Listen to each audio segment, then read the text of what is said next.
Bien, chers compatriotes, nous continuons notre travail de ce jour du 26 novembre de l'année 2025. Nous continuons sur la même lancée. Et cette fois-ci, nous allons parler du discours sur la réaction de Biya et l'approbation des grandes puissances. Je le répète encore, je reviens sur des vidéos, sur des thématiques qui ont fait l'objet de l'actualité il y a de cela 2 semaines parce que je n'étais pas présent. Voilà. Donc, bien, en ce qui concerne, et voici le background. Peu de temps après, beaucoup se sont insurgés du fait que les grandes puissances, le Parlement, avec, je veux dire, reconnu la réélection de M. Biya.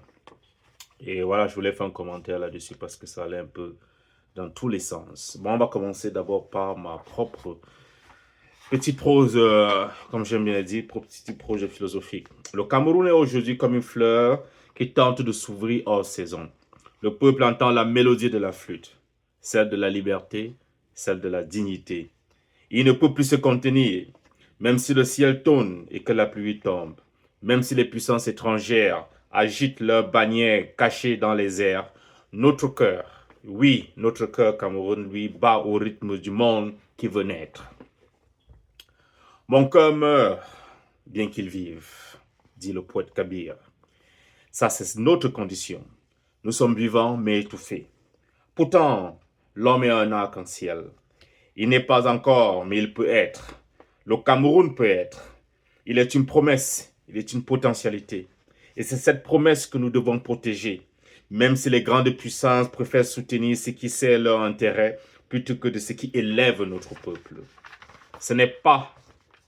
Voilà.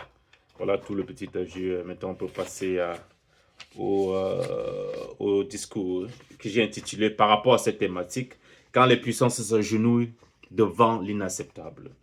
Mes chers compatriotes du Cameroun, mes frères et sœurs d'Afrique et du monde, aujourd'hui, je prends la parole non pas comme un simple citoyen, mais comme un témoin d'une époque, un défenseur de la dignité humaine et un fils du Cameroun blessé mais debout. Le 5 novembre 2025, Paul Biya, 93 ans, a prêté serment pour un nouveau mandat. Un mandat arraché non par la volonté du peuple, mais par la peur, la fraude et la manipulation. Et ce qui choque encore plus, c'est que certaines puissances étrangères, euh, paraît-il les États-Unis et peut-être la Russie et les autres, auraient salué, je vais dire maintenant, auraient salué cette mascarade comme une stabilité démocratique. Bien, il y a lieu qu'on parle donc des contradictions de ces empires.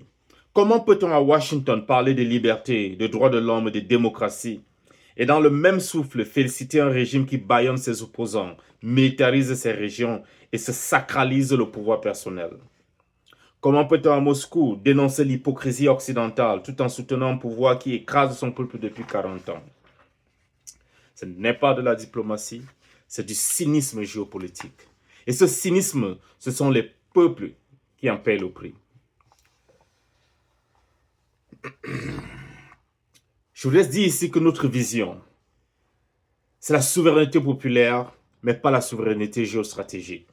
Je parle ici au nom de ceux qui n'ont pas de micro, de ceux qui dorment sans chauffage, qui vivent sans soins, qui meurent sans justice. Je parle pour les enseignants du Nord Cameroun, les jeunes du Fundi et les déplacés du Nord-Ouest, pour les familles de Garoua et les exilés de la diaspora. Notre vision est claire. Un Cameroun où le pouvoir vient du peuple, pas des chancelleries.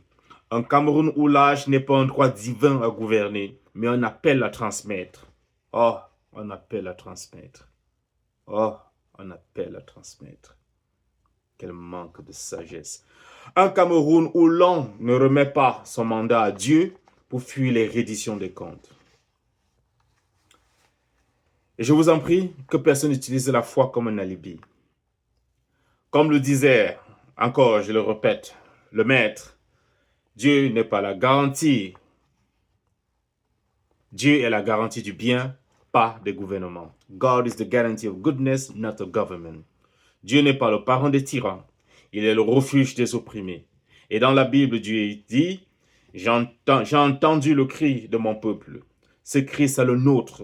Ce cri, c'est celui de la vérité qu'on tente d'étouffer depuis des années. Que devons-nous faire? Nous ne devons pas attendre que Washington Moscou ou Paris ou London nous libèrent.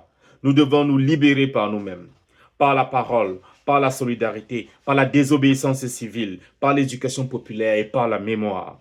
Car l'histoire ne pardonne pas les peuples qui se taisent et l'avenir appartient à ceux qui osent dire non. Moi, je suis Dogmo, je suis Camerounais, je suis debout et je ne me tairai plus. Merci.